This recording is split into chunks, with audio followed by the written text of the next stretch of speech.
So you make a list of hypotheses. This is obviously not a natural phenomenon, and the extraterrestrial explanation seemed to be the best one. Why shouldn't we know that there's got to be life throughout the universe? So why shouldn't it be able to come here, especially since there must be civilizations there that are thousands, if not millions of years ahead of us? But then as you get more and more data, you realize that's not what the witnesses are describing. What the witnesses are describing is something that in many cases comes out of nowhere, disappears into nowhere. There are cases of objects becoming transparent on the spot, physical objects, material objects. And I have no question that people have said, well, Vallée doesn't believe this is physical. Well, of course it is physical. It's material at some times, but it can also change shape. It can also merge with other objects, and it can also disappear on the spot. Well, if it does that, then it could be from anywhere, anytime.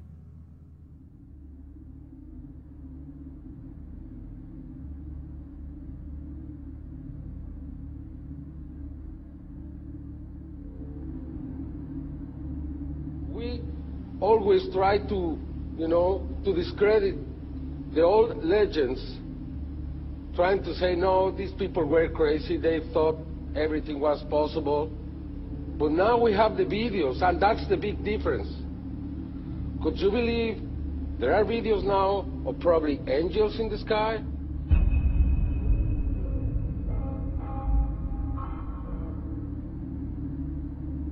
And then I started looking at some of the things that didn't fit. And one of the things that I had to ask is, when did this actually start? Every UFO book starts with, on June 24, 1947, Kenneth Arnold saw something about cranium and so on. Well, that's not really true. I mean, we have data from the 30s and the 20s and from 1896 and 1897 all over the United States, and then you can go back in history. And many people don't want to hear that. They want to hear that this is, if you follow the first level extraterrestrial theory, then ETs, discovered us when the atom bomb went off and they came here to study us. Well, that's not what the data says. So when did it start? And I found an enormous wealth of data going back to medieval times and even before. Of course, as you go back in history, you lose the cultural context, and it's harder to understand the data. But in medieval times, there were records, especially the records of the church, that were kept very, very carefully about strange phenomena. The skeptics are always saying, well, give us your best case and we'll take it apart. There is no such thing as one best case in any field. You have to look at an accumulation of cases and look for patterns, and then that's how the phenomenon reveals itself to you. And for a long period of time, or for a period of time, I believed it was extraterrestrial. I now believe it is interdimensional, the phenomena. In other words, we're looking at so-called spirit beings from another dimension. And I back this up in the new book by equating it to ancient manuscripts where these beings manifested to human beings and what their reactions were, and then comparing it to reactions present day of people who have had encounters, and the similarities are striking. Because first of all, you say to yourself, why would let's say anyone deliberately crash saucers in Roswell, New Mexico, and then allow the bodies to be retrieved? What are these bodies, in fact? And it took me a long time to figure this out. And this is a theory, okay? There's a difference between the grays, the little guys, right, that we see that have now been enculturated with the big black slanted eyes that are about 4 feet tall, all right? Those, let's just call them the grays because pretty much everyone knows them as grays.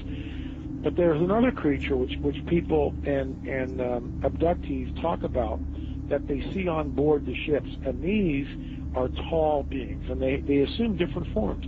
Sometimes they can appear as reptilian, other times they can appear as insectoid, other times they can appear as Nordic. In other words, in my opinion, they're shapeshifters. Now, why would I say that? What backs it up?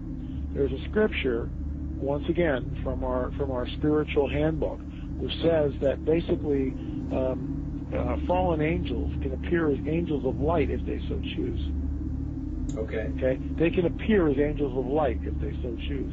That's a shapeshifter, but it shapeshifts. It can appear as whatever it wants to appear. Insectoid, reptilian, who knows what the thing really looks like. In my opinion, it's probably a reptilian. Apparently there was some sort of a confrontation, there was some sort of a war between these beings, sides were drawn up, and we're kind of like, we're almost like cannon fodder in a way. This unseen war, which is happening in another dimension all around us that we don't see.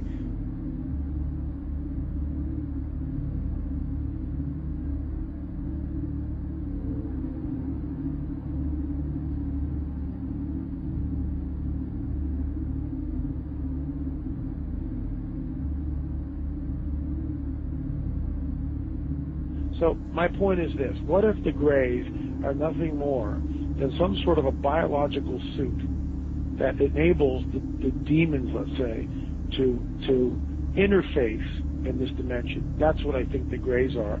That's why they're expendable. Me thinking, I wonder if there's some sort of like a biological clone or some sort of a, you know, a body, if you will, that these demons can interface, inhabit, and then, of course, move about in this three-dimensional time-space continuum.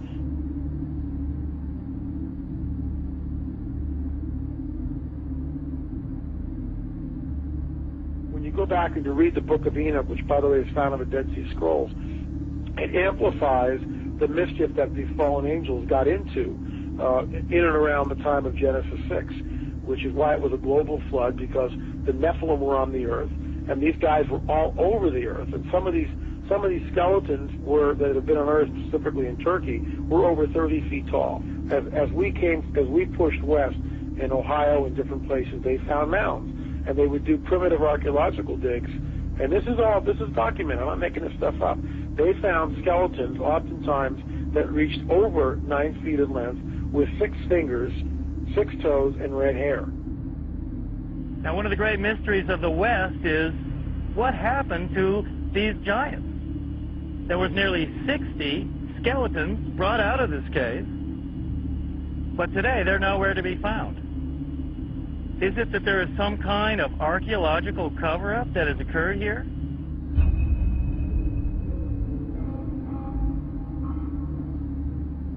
The main point is that that term is used of angels, fallen angels. And the offspring of those fallen angels with human women has produced a hybrid called a Nephilim. In the Hebrew, the term means the fallen ones. Also, the term is gigantes, which doesn't mean giants, it means earthborn. There was a gene pool problem on the planet Earth. Is that where the Bible then says that Noah was perfect? He wasn't perfect as a his generations, verse 9. He was perfect in his generations. The word DNA. perfect is tamim, meaning physical defects. You know, when you see something like that, it's overwhelming. It will change your worldview. And is that the coming great deception that ancient manuscripts warn us of? Here's a prophecy from 2,000 years ago, that what is coming on the earth will be so bizarre that even the elect would be deceived if that were possible. An object videotaped by many and seen by thousands over several nights in the Arizona sky in 1997. Major sighting here.